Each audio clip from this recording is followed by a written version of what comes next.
Good afternoon സിഡാം. നിങ്ങളുടെ കയ്യിൽ hall ടിക്കറ്റിലെ നമ്പറിലാണല്ലോ അല്ലേ നിങ്ങൾ എല്ലാവരും ഇരിക്കുന്നത്? സീറ്റൊന്നും മാറിയിട്ടില്ലല്ലോ. നിങ്ങളുടെ കയ്യിൽ ഫോണ്, വാച്ച് അങ്ങനെ എന്തെങ്കിലും ഉണ്ടെങ്കിൽ ഇവിടെ ടേബിളിന്റെ പുറത്ത് കൊണ്ടുവയ്ക്കുക. സ്ക്വാഡ് വന്നു കഴിഞ്ഞാൽ നമുക്കൊന്നും ചെയ്യാൻ വേണ്ടി പറ്റത്തില്ല. എടാ ജനൽ ഒന്ന് തുറന്നിട്ടെ. ഓക്കെ. OMR ഷീറ്റ് നിങ്ങളുടെ കയ്യിൽ ഇപ്പോൾ തരും. Date of examination, date of birth, ഇത് രണ്ടും മാറാതെ എഴുതുക. അതുപോലെ തന്നെ നിങ്ങളുടെ രജിസ്റ്റർ നമ്പർ ബബിൾ മാറാതെ തന്നെ മാർക്ക് ചെയ്യുക. തെറ്റി കഴിഞ്ഞ് വേറെ OMR ഷീറ്റ് കിട്ടത്തില്ല. എന്ത് തെറ്റിയോ?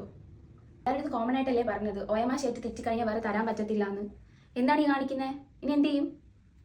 എങ്ങനെയെങ്കിലും അഡ്ജസ്റ്റ് ചെയ്തൊന്ന് ചെയ്യാൻ വേണ്ടി നോക്കിയേ.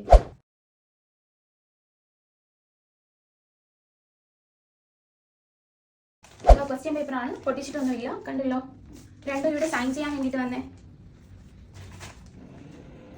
ഇവിടെ ഒരാളെ സൈൻ ചെയ്തോ. ഇവിടെ ആധാർ കാർഡിന്റെ നമ്പറോ അല്ലെങ്കിൽ എന്താണോ പ്രൂഫ് അതിന്റെ നമ്പർ. ഓക്കെ, രണ്ടാമത്തെ ആൾ ഇവിടെ സൈൻ ചെയ്തേ. ഇവിടെ പ്രൂഫിന്റെ നമ്പർ. ഓക്കെ.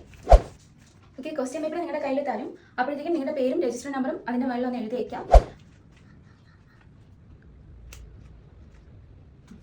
ഓക്കെടാ, A കോഡ് അറിയിച്ചേ, B കോഡ്, C കോഡ് അറിയിച്ചേ, D കോഡ്. എടാ, നിങ്ങളുടെ സീറ്റിൽ ഒരു നമ്പർ ഒട്ടിച്ചിട്ടുണ്ടായിരിക്കും, അതിൽ ഒരു കോഡും ഉണ്ടായിരിക്കും. ആ സെയിം കോഡിലെ ക്വസ്റ്റ്യൻ പേപ്പർ ആണോ നിങ്ങളുടെ കയ്യിലിരിക്കണമെന്ന് ഒന്ന് ചെക്ക് ചെയ്ത്. ആരും ക്വസ്റ്റ്യൻ പേപ്പർ ഇപ്പോൾ പൊട്ടിക്കരുത്, ബെല്ലടിക്കും, അപ്പോൾ മാത്രം പൊട്ടിക്കുക. Okay, question paper പൊട്ടിച്ചോ.